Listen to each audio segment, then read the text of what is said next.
మీ విధి విధానాలకి, అలాగే చట్టసభలో సమయపాలనను పాటిస్తూ సభ్యులందరూ ఎంతో హుందాగా, ఎంతో గౌరవప్రదంగా ప్రజా సమస్యల్ని, వాటి పరిష్కార మార్గాలను వెతకాలని మా అందరికీ మీ అపారమైన అనుభవంతో దిశానిర్దేశకత్వం చేస్తున్న మీకు జనసేన పార్టీ తరపు నుంచి, మా ఎన్డీఏ కూటమి తరపు నుంచి నా హృదయపూర్వక నమస్కారం, కృతజ్ఞత. సాంకేతికంగా ఇది 3వ బడ్జెట్ సమావేశం అయినప్పటికీ పూర్తి స్థాయి బడ్జెట్ సమావేశంగా ఇది 2వది. 5 కోట్ల పైచిలుకు ప్రజలు ఆశల్ని, ఆకాంక్షల్ని ముందుకు తీసుకువెళ్తూ వారి కష్టాలకి, కన్నీళ్ళకి పరిష్కార మార్గాలను వెతకడానికి 164 మంది సభ్యులున్న ఎన్డీఏ కూటమిని తన అపారమైన 4 దశాబ్దాల రాజకీయ పాలనానుభవంతో రాష్ట్ర విభజన సమయం నుంచి గత ప్రభుత్వ అవినీతి, అరాచక పాలన వల్ల వచ్చిన వారసత్వ సమస్యలన్నింటినీ పరిష్కరిస్తూ సంక్షేమంతో పాటు ఆంధ్రప్రదేశ్ అభివృద్ధి పదం వైపు నడిపిస్తున్న గౌరవ ముఖ్యమంత్రి శ్రీ నారా చంద్రబాబు నాయుడు గారికి నా హృదయపూర్వక నమస్కారం. మంత్రివర్గ సహచరులకి, తోటి శాసనసభ్యులకి నమస్కరిస్తున్నాను. ఇంకో 3 నెలల్లో 2 సంవత్సరాల పాలనని పూర్తి చేసుకోబోతున్న ఎన్డీఏ ప్రభుత్వం చాలా కాల పరీక్షలను తట్టుకొని ఒక అరాచక పాలన ఎదుర్కొని ఎన్నికల సమరంలో విజేతగా నిలబడింది. మనల్ని గెలిపించి ఈ నేలకి సేవ చేసిన భాగ్యం కలిగించినందుకు 5 కోట్ల రాష్ట్ర ప్రజలకు కృతజ్ఞత చేతులెత్తి నమస్కరిస్తున్నాను. రాష్ట్ర ప్రజలకి అండగా నిలబడుతున్న టీడీపీ, బీజేపీ, జనసేన పార్టీల నాయకులకి, కార్యకర్తలకు కూడా నేను నమస్కరిస్తున్నాను. నీలో సాహసం ఉంటే దేశం అంధకారంలో ఉంటుందా అని కవి శేషేంద్ర గారు రాసిన వాక్యానికి నిలువెత్తు ప్రతిరూపం భారతదేశ గౌరవ ప్రధానమంత్రి శ్రీ నరేంద్ర మోదీ గారు. వారు అందిస్తున్న సహకారానికి ఎన్డీఏ కూటమి తరఫున, ఆంధ్రప్రదేశ్ రాష్ట్ర ప్రజల తరఫున నా హృదయపూర్వక ధన్యవాదాలు తెలియజేస్తున్నాను. ఆంధ్రప్రదేశ్ రాష్ట్ర ప్రథమ పౌరులు, రాజ్యాంగ సంరక్షకులు, రాజ్యాధినేత justice, former supreme court justice S Abdul Nazeer గారు చేసిన బడ్జెట్ ప్రసంగం చాలా ప్రేరణించింది. ఆంధ్ర రాష్ట్ర భవిష్యత్తుకు బలమైన పునాదులు వేస్తుంది. వికసిత్ భారత్లో భాగంగా వికసిత్ ఆంధ్రప్రదేశ్ లక్ష్యంగా సాగింది.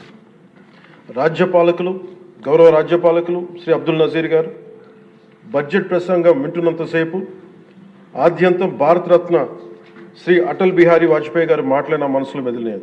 వారు అన్న మాటలు, Bharat needs a government that cares, Bharat needs a government that will reach out to the last person the last.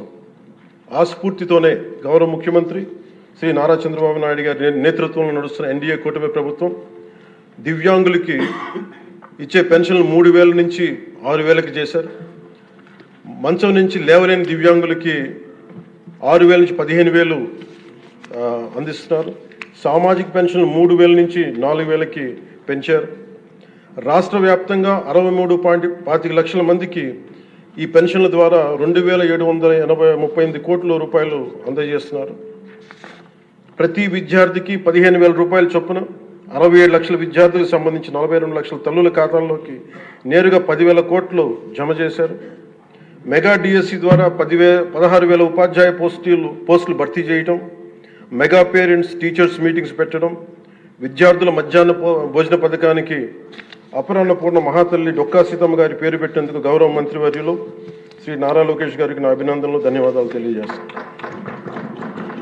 మనకి అన్నం పెట్టే రైతాంగం కష్టాలు, కౌలు రైతుల కన్నీటి కథలు, అప్పులు, మరణాలు విన్నప్పుడల్లా ఆధునిక మహాభారతంలోని పంక్తులు జ్ఞప్తికి వస్తాయి.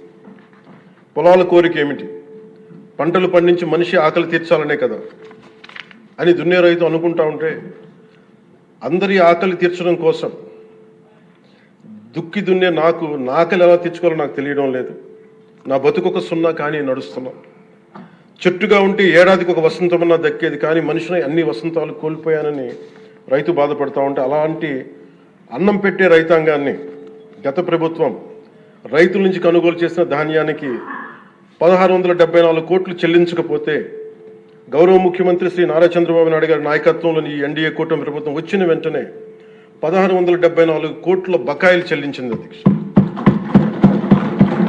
అది కాకుండా ఈ అది పే చేసిన తర్వాత దాని తర్వాత 10,650 కోట్లు 7.37 లక్షల రైతాంగానికి 24 గంటల్లోనే 10,650 కోట్లు వారి ఖాతాల్లో జమ చేయడం జరిగింది.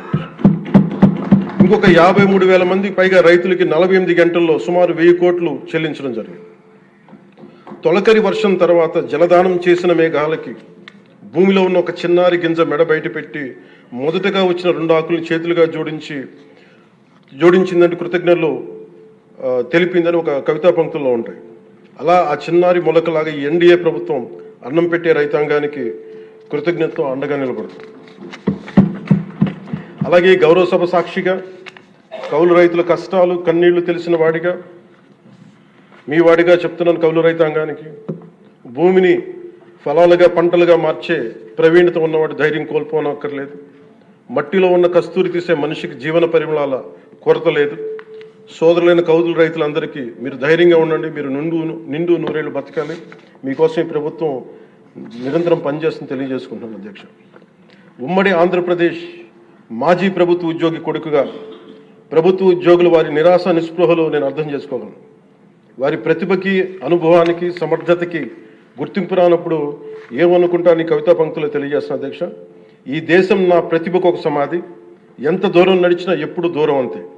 అందుకే పంచాయతీరాజ్ శాఖ బాధ్యతలు తీసుకోగానే, రూరల్ వాటర్ సప్లైస్ బాధ్యతలు తీసుకోగానే 10,000 మందికి పైగా ఏకకాలంలో ఈ ఎన్డీఏ ప్రభుత్వం నారా చంద్రబాబు నాయుడు గారి నాయకత్వంలో ప్రమోషన్ ఇచ్చాం అధ్యక్ష. ఎలాంటి సిఫార్సులు లేకుండా 77 మందికి తొలిసారి జిల్లా పరిషత్ సీఈఓలుగా ప్రమోషన్లు ఇచ్చాం. సంస్కరణలో భాగంగా 77 డీడీఓ కార్యాలయాలు ప్రారంభించాం. దీనికి అండగా నిలబడ్డ గౌరవ ముఖ్యమంత్రి గారికి నా హృదయపూర్వక ధన్యవాదాలు తెలియజేస్తున్నాను. ఒక దేశాభివృద్ధికి ఆయువు పట్టు రహదారులు లేని చోట అభివృద్ధి శూన్యం. అభివృద్ధికి మూలమైనది రహదారులతో పాటు విద్యుత్తు, తాగునీరు, విద్య, వైద్యం, డ్రైన్స్ అండ్ శానిటేషన్. దాదాపు 2 ఏళ్ల పాలనలో ప్రపంచ కప్ గెలిచిన visually challenged women cricket team captain Deepika మొదలుకొని మొన్న పోలీస్ జాబ్స్కి మేము లెటర్స్ ఇస్తున్నప్పుడు ఉద్యోగంలో వచ్చిన యువ కానిస్టేబుల్ కానీ, ఉదయగిరి నియోజకవర్గంలో స్కూల్ పిల్లలు కానీ, ఇలా ఎందరో ఒకటే అడిగారు అధ్యక్ష.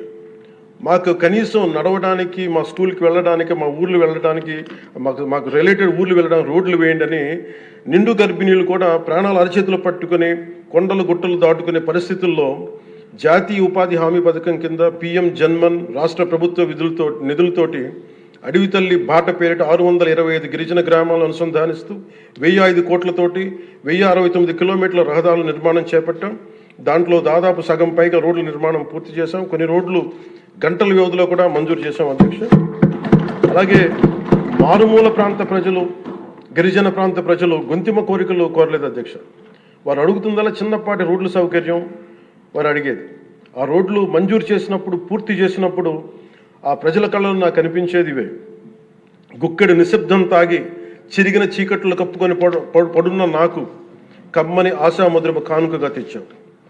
స్వాతంత్రం వచ్చి 7 దశాబ్దాలు దాటిన విద్యుత్ వెలుగులు లేని 17 కుటుంబాలు చెంది ఒక మారుమూలన గిరిజన గ్రామానికి ₹1 కోటి పైగా వెచ్చించి 17 కుటుంబాలున్న గ్రామానికి 9.6 కిలోమీటర్ల మేర 200 పైగా విద్యుత్ స్తంభాలను పాతి ట్రెడిషనల్ పవర్తో పాటు PM జన్మన్ పథకం కింద సోలార్, విండ్ ఎనర్జీతో పాటు హైబ్రిడ్ విద్యుత్ వ్యవస్థని ఏర్పాటు చేశాం అధ్యక్ష. ఆ విద్యుత్ వెలుగుల్లో, గిరిపుత్రుల్లో, గుండెల్లో నాకు ఈ భావన చాలా బలంగా తెలుసు. వెలిగిన బల్బును చూసి వారు ఒకటే అనుకున్నారు అధ్యక్ష, పొద్దు గుంకితే చీకట్లో బతికే ప్రజలు ఆ వెలుగుతున్న బల్బును చూసి ఎన్నాళ్ళకి మా అతిథిగా వచ్చాం, ఈ సుధీల కుటీరానికి ఇంత వెలుతురుని తెచ్చామని వారి గుండెల్లో ఉన్న వారికి ఆ భావన నాకు నిజంగా తెలిసింది అధ్యక్ష. గౌరవ ప్రధాని శ్రీ నరేంద్ర మోదీ గారు వ్యక్తిగతంగా జల్ జీవన్ మిషన్ చాలా ఇష్టపడి ఎంతో బడ్జెట్ దాదాపు 191,011 కోట్లు ఆయన 1924 మధ్యలో ఈ జల్ జీవన్ మిషన్కి బడ్జెట్నిచ్చి ఈ దేశ సగటు పౌరుడికి కనీసం సరాసరి 55 లీటర్ల రక్షిత మంచినీరు అందించాలని లక్ష్యంగా ముందుకు వస్తే గత ప్రభుత్వం కేంద్రం నుంచి 27,000 కోట్లు కేంద్ర ప్రభుత్వం ఆమోదం తెలిపితే ఖర్చు పెట్టింది వాళ్ళు దాదాపు కేవలం 4,000 కోట్ల అధ్యక్ష. అందులో కేంద్రం వాటా 2,000 కోట్లు. 4,000 కోట్లు ఖర్చు చేసి పైప్ లైన్లు వేయడం తప్ప ఒక్క గ్రామానికి సంపూర్ణంగా నీరు ఇచ్చింది లేదు.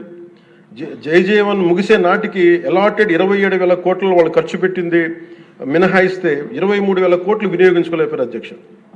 అలాగే అది ఎక్స్పైర్ అయిపోయిన తర్వాత కూటమి ప్రభుత్వం నారా చంద్రబాబు నాయుడు గారి నాయకత్వంలో అధికారంలోకి వచ్చిన తర్వాత ముఖ్యమంత్రి గారు కూటమి నేతలందరూ కలిసి కేంద్ర నాయకత్వాన్ని అడిగి ఇంకొక పొడించుకోగలిగాం. ఈ ప్రయత్నంలో 1,242 కోట్లతో Uddanam, Dhone, Pulivendula multi village project స్కీమ్స్ని మే నాటికి పూర్తి చేయాలని లక్ష్యంతో ముందుకు వెళ్తున్నాం అధ్యక్ష. అలాగే ఈ కొత్త సంవత్సరంలో కూడా కొత్తగా ఇంకొక 5 జిల్లాలు ఈ ఎక్స్టెండెడ్ పీరియడ్లో కొత్తగా 5 జిల్లాల పరిధిలో 7,910 కోట్లతోటి వచ్చే 2 ఏళ్లలో పూర్తి చేయాలని లక్ష్యంగా పెట్టుకున్నాం అధ్యక్ష. చిత్తూరు, ప్రకాశం, పల్నాడు, ఉభయ గోదావరి జిల్లాలో చేపట్టిన పనులు పూర్తయితే వచ్చే 30 ఏళ్లలో 1,21,00,000 ప్రజల రక్షిత మంచినీటి అవసరాలను తీరుస్తుంది. మిగిలిన 960 కోట్లతోటి మల్టీ విలేజ్ స్కీమ్స్, అలాగే నీటి ఎద్దడి తీవ్రత ఉన్న పంచాయతీ మంచినీటి సమస్యను తీర్చే విధంగా గౌరవ సీఎం గారి ఆధ్వర్యంలో ప్రణాళికలు సిద్ధం చేస్తున్నాం అధ్యక్ష. గత ప్రభుత్వపు అరాచక, అసమర్థ, అవినీతి పాలన వారసత్వపు సమస్యలు ఎంతో ఎన్డీఏ ప్రభుత్వానికి చాలా పెను సవాల్గా మారినాయి. కానీ ముఖ్యమంత్రి గారి పరిపాలనా అనుభవం అన్నింటిని అధిగమిస్తూ ఇచ్చిన ప్రతి మాటని నిలబెట్టుకుంటూ ముందుకెళ్తున్నాం. సంక్షేమం, అభివృద్ధి రెంటిని సమన్వయపరుచుకుంటూ ముందుకు వెళ్తున్నాం. మొన్న గవర్నర్ గారి ప్రసంగంలో అదే ప్రస్ఫుటంగా గోచరించింది. అలాగే ఈ సందర్భంలో గవర్నర్ శ్రీ అబ్దుల్ నజీర్ గారి వ్యక్తిత్వం గురించి ప్రత్యేకంగా చెప్పుకోవాలి అధ్యక్ష. Is a great scholar, legal luminary, a humanist, a devout religious man with a respect for all religions and a great patriot. People of Andhra Pradesh and our NDA government is fortunate for having him as our beloved governor అధ్యక్ష. అలాంటి ఉన్నతమైన వ్యక్తి ముందు ఆ 11 మంది సభ్యులు వారి ప్రసంగ సమయంలో వెల్లోకి వచ్చి రభస చేసిన విధానం చూస్తే నాకు ఒకటే అనిపించింది అధ్యక్ష, హనుమంతుడి ముందు కుప్పి గంతులు వేయడం ఏంటి అని. అలాగే 151 నుంచి 11 సభ్యులకి పడ్డ వారిని చూసి మనం అందరం కూడా నేర్చుకోవాల్సింది, గుర్తుపెట్టుకోవాల్సింది అది భారతరత్న వాజ్పేయి గారి మాటల్లో, democracy రెsts on one belief, and that is when leaders cannot solve their problems, the people will. అందుకని ఇది మనం చాలా జాగ్రత్తగా మన భారతరత్న వాజ్పేయి గారి మాటల్ని మనం తీసుకోవాలి అధ్యక్ష. అలాగే under guidance of honourable CM Shri CBN Chandrababu Naidu garu ఈ భారతరత్న వాజ్పేయి గారి మాటల్లోనే వారు దాన్ని తెలియజేస్తాం అధ్యక్ష. The challenges we are facing ahead, మనకున్న ఛాలెంజెస్ కానీ ఉన్న సమస్యలన్నింటినీ భవిష్యత్ వికసిత్ ఆంధ్రప్రదేశ్ దిశగా ఎలా వెళ్ళాలి అని అనుకుంటే అది వాజ్పేయి గారి మాటలను చెప్తాను అధ్యక్ష. It's no problem we cannot tackle, no challenge we cannot face, no opportunity we cannot seize. Jai Hind and Jai Bharat.